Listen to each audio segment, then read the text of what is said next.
I had to go to Zambia to find the source of the banana zone deep in the heart of the Luangwa River. And I spoke to the baboon tribes, and they assured me that the banana zone is coming. And maybe it's in the room with us now. The river was a bit dry, so I can understand the slowness of the bananas to ripen. But they are coming, and they're being sent down the river, and they will be here. You see the amount of work that I do in crypto for people. I mean, I risk life and limb for everybody to bring the bananas back. The crypto world is heading into the banana zone, and it could mean an explosive end to the year for Bitcoin and other cryptocurrencies. That's the latest message out from Raoul Pal. With interest rates being slashed and the US election just around the corner, Pal, a leading macroeconomic strategist, has forecasted Bitcoin to reach between $100,000 and $200,000 by year's end. In a recent episode of Rec Radio, Pal explained that the Federal Reserve's decision to cut rates marks the beginning of a golden window for investors to capitalize, with roughly 18 months to potentially generate significant wealth. Although Pal's portfolio is heavily weighted towards Solana, he's also been buying Ethereum and expects Bitcoin to hit new all-time highs before 2024 close.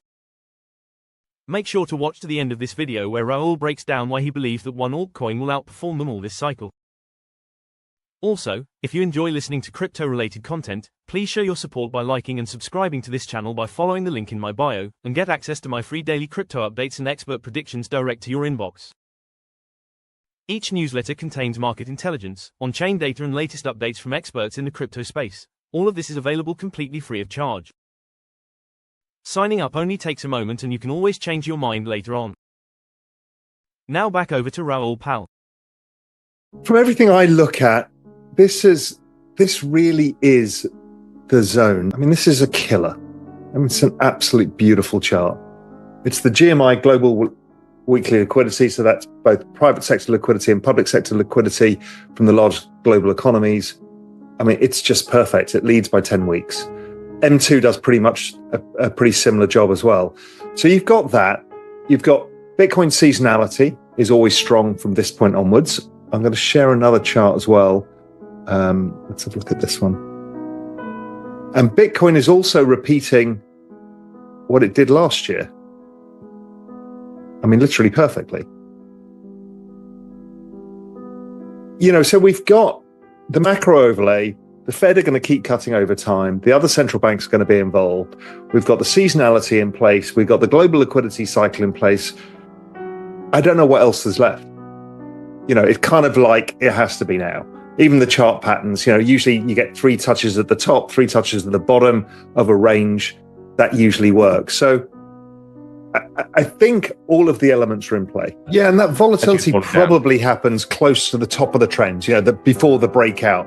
You're kind of waiting around at that 70,000 Bitcoin level, 70 to 75,000, and it chops around frustratingly there. Before, I think either way, whatever the outcome of the election, it goes up afterwards anyway. We've seen that in the past.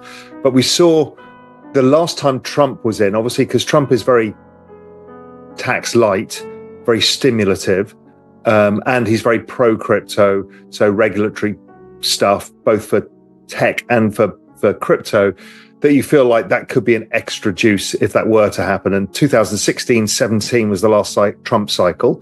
We didn't have the Fed actually easing liquidity massively. They were just starting to raise rates and they stopped for 2016-17. And it was the Chinese who were creating the liquidity, and the market went, you know, bananas-tastic in 2017. Let me give you a hopium chart. I just need to share You'll need an Ethiopian chart. It's an Ethiopian chart.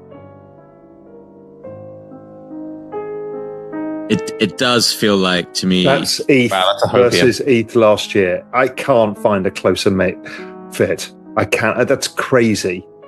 The other thing about the ETH Bitcoin cross is it's actually driven by the ISM and the business cycle. So you're kind of all in that point on a weekly, for those who like technicals, on a weekly DMARC count. ETH just put in a 13 low as well. It feels that everything is in place, but that chart is quite remarkable. Now, we know that these charts fall apart just when you want them the most to work, so expect it to not work, but it's just interesting contextually. I've been buying it just because I've been buying Xcopy and Beeple stuff, mainly Xcopy. You know, really my entire ETH portfolio is just NFT, digital art. That's it. And I'm comfortable with that, but I've got a very strong thesis on this that as the market cap of crypto goes up over time from 2 trillion to where I think it's going, which is 100 trillion, you're going to generate more wealth than any other trade in all human history in the shortest period of time. And that gets recycled into art. And, I started buying Xcopy really in January and have been buying all year. That triggered a whole bunch of people. And I've shared the thesis a lot with people that, the really culturally relevant things will be highly sought after first. But I think it will broaden out again. Art doesn't go away. And so we've seen punks, Xcopy, and, there's very little Beeple for sale at all. So those are there. Yes, Fidenzas have come down in price, and yes, some of the others have come down in price. But I think we will see a rotation. It's kind of like, if you think of Xcopy and Beeple and punks as Bitcoin, you get Bitcoin dominance first. And as the market broadens out, it moves to the other layer ones, layer twos, and other stuff. And I think we'll see the same here. I think we will see a big uptick in art as we start going through all-time highs, not only in Bitcoin, but in the other big one, which is Solana, because that's what people have got a lot of. We surveyed all of our hedge funds in Exponential Age Asset Management and XPAM, and the biggest trade is Solana. I'm a mercenary when it comes to my own money, and I have for a while been thinking, all three of us have talked about this, is that this might be one of the chosen ones. And the reason being is that the team is world-class. They've built, scalable blockchains suitable for 3 billion people plus. I mean, these guys are world-class. They're a little bit technical. So the narrative was missing, but then started to come alive with narrative. But the reality is they've got the latency of the chain down to 600 milliseconds. It's stupid fast. They're now just building this walrus, which is a data storage layer, which is a separate token. But it's like basically AWS on top of, this whole move virtual machine idea. Then they've got Pilotfish coming, which is their version kind of a Fire Dancer, which gives it kind of unlimited TPS. And they've got a very serious biz dev team. Obviously, we've just got Circle, and there'll be, I'm sure, plenty of others, whether it's in gaming or real world assets and other stuff to come. So they're just capturing mind share. Now, don't forget, this is a low free float. And once you capture mind share in a low free float, it outperforms by definition, because there's less of it around. You can have the same mind share for ETH. It's not going to go, it's barely going to move. So I know people hate low free floats. You're going to love them in a bull market and hate them again in a bear market, because they're just super beta. So I think that's the point to realize. It's also super beta, capturing mind share. They seem to be executing well, and people are looking for the next big trade. Because as Ovi was talking about, people are kind of like, well, is the Solana trade over? What's the next big one?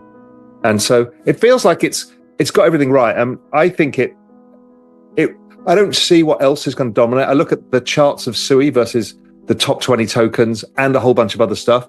I don't see anything that looks close to being able to compete with it for the time being. The only things coming are Monad and Berachain. Doesn't mean that Celestia and all this stuff doesn't go up a lot. Thanks for watching. Please don't forget to subscribe for news and expert predictions direct to your inbox.